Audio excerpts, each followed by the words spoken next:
ओम आर्य कन्या inter college Prayagraj. मैं श्रीमती मोह बसु। हम लोग पढ़ रहे थे कक्षा 8 में विज्ञान, जिसमें हम लोग पढ़ रहे थे सूक्ष्म जीवों का सामान्य परिचय एवं वर्गीकरण। इसके अंतर्गत हम लोग पढ़ रहे थे हानिकारक सूक्ष्म जीवों के प्रभाव। सूक्ष्म जीवों द्वारा मनुष्य, जंतुओं और पेड़ पौधों में अनेक रोग होते हैं। सूक्ष्म जीवों के प्रभाव से हम कैसे बचाव कर सकते हैं? फैब्रिक तथा चमड़े के सामानों को टैनिंग करके सुरक्षित रखा जा सकता है। सूर्य के प्रकाश में चमड़े पर लगे सूक्ष्म जीव नष्ट हो जाते हैं। सूर्य के प्रकाश में बहुत सारी कीड़े मकोड़े नष्ट हो जाते हैं। तुमने अपने मम्मी पापा को तो नहीं, मम्मी को देखा होगा कि घर में बहुत सारी चीज़ें, मैदा, सूजी, इन सब चीज़ों को छत पे फैलाते हैं धूप दिखाने के लिए। टिम्बर यानी कि इमारती लकड़ी को सूक्ष्म जीवों से बचाने के लिए पेंट करना आवश्यक है। कीटनाशक दवाओं जैसे गैमाक्सिन आदि का छिड़काव करने से कीट संक्रमण से बचाया जा सकता है।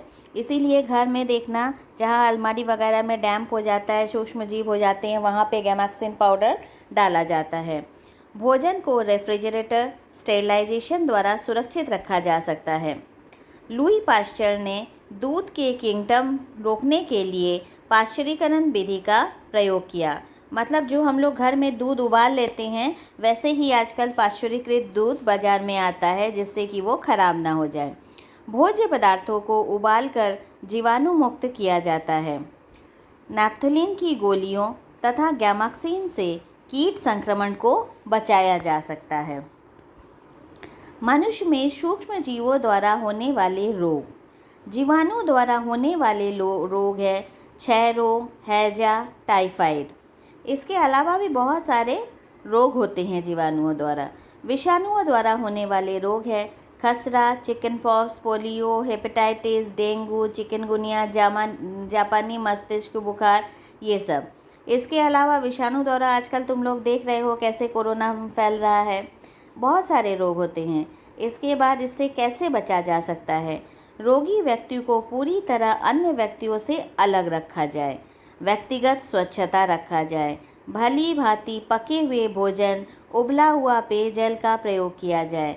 टीकाकरण किया जाए। मच्छरदानी का प्रयोग किया जाए और धान की खेतों में नीम की खली का प्रयोग किया जाए। इस तरह से हम लोग विषाणुओं से बच सकते हैं। इसके बाद हम लोग पढ़ेंगे पौधों में सूक्ष्म जीवों द्वारा होने वाले रोग। कवक द्वारा, जीवाणु द्वारा और विषाणु द्वारा।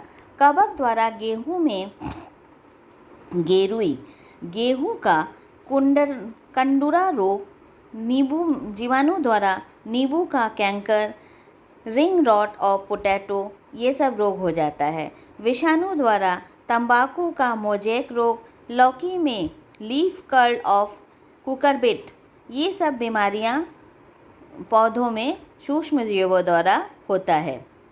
इसके बाद है संक्रमण के तरीके।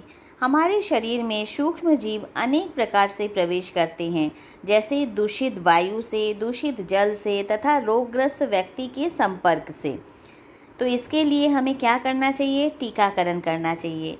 किसी बीमारी के विरुद्ध प्रतिरोधक क्षमता विकसित करने के लिए जो दवा खिलाई अथवा पिलाई या किसी अन्य रूप से दी जाती है, उसे टीका कहते हैं तथा यह क्रिया टीकाकरण कहलाता है।